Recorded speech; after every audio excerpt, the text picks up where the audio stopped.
Fishing for Death by Orion Carmelio. I used to have this gnawing fear of touching things that are dead. My dad took me fishing a lot, long before I understood what that was. I remember when we finally caught a fish big enough to keep. Excitement turned guilt as he lay in the cooler, thrashing as he struggled to breathe. When my lizard died, I wouldn't touch him. At my grandma-in-law's funeral, an open casket, I paid my respects from a distance away. As a teenager, struck with the discovery of young love, I often thought about his lips, his warmth, my hands up against his body, and my anxiety spiraled after I read The Fault in Our Stars, as I imagined losing the person you love and holding them with no warmth, as their blood runs cold, with no soul inside. By the time my health started to deteriorate, I was grown, but I was still afraid. The child I was burned within, thinking of how I plunged a hook into worms to lure more creatures to their death. Because how would I feel if it were me? When you die, what do you feel? What do you see? That kind of fear, I've learned, only lasts so long. When the pain goes on for years, you realize it isn't living to constantly worry about what could go wrong. You realize that some fates are worse than death. I remember telling my wife, as I lay defeated, confined to my bed, I told them it will be okay.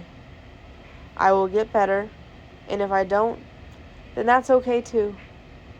I will fight for my life, but I'm not afraid to lose. Death is an old friend. I think of him every so often, see him in the walls of a hospital room. I know he is inevitable. I have been sick for so long. It could be now, it could be many, many years, but either way, I can't stop it. I was the chronically ill partner to my beautiful, loving wife. I learned to manage my condition, but I was still sick.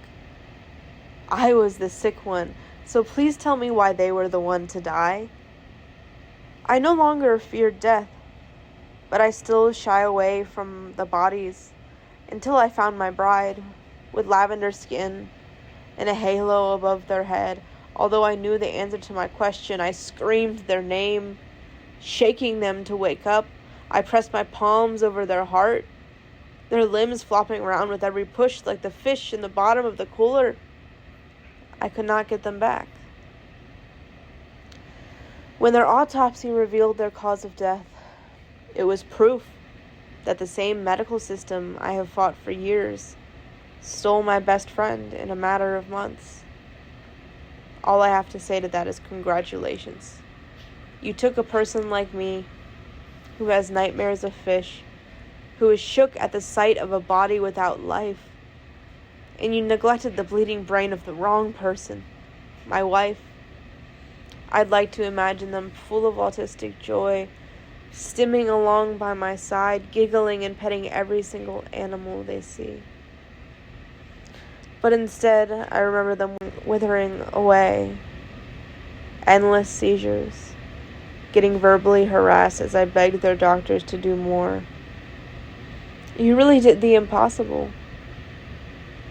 I cannot believe that when the person I cherished most in the world was lying peacefully in a casket, the first thing I felt was relief.